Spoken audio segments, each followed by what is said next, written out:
Nawawalan ka na rin ba ng pag-asa dahil nga po sa mga naririnig nyo po sa ating kapwa content creator na sila din po ay nawawalan ng pag-asa na dito sa Facebook? So mga katiktik, wag po natin pakinggan yan or wag po tayong ma-demotivate po mga katiktik, no? Kasi nga po kapag may goal ka po talaga dito sa Facebook po mga katiktik na gusto nyo pong ma-monetize po sa iba't ibang tools po, is gagawin nyo po talaga ang lahat po para ma-unlock po yan, no? So mga katiktik, ang gawin nyo lang po talaga is gumawa po ng engaging content po or original content po mga katiktik para ma-unlock nyo po ang lahat ng tools po rito sa Facebook po mga katiktik. Basta sa ngayon po mga katiktik, kung baguhan ka pa lang po talaga is tiyaga-tiyaga lang po muna mga katiktik. Kasi darating din talaga ang oras po mga katiktik na kayo rin po ay ma-monetize po rito lahat po, no?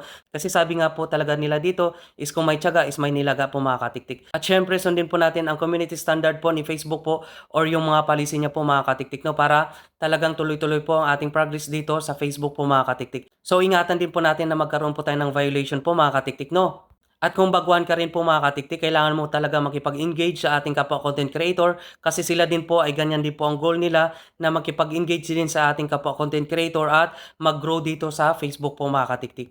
So I hope nakatulong po ito sa inyo mga katiktik at pakishare naman po ito sa ating kapwa content creator para sila din po ay may idea po, no? At kung hindi ka pa po nakapag-follow sa akin, pa-follow na din po sa Katiktik channel po at nagtuturo ako ng tips and tutorial. Thank you and God bless you more!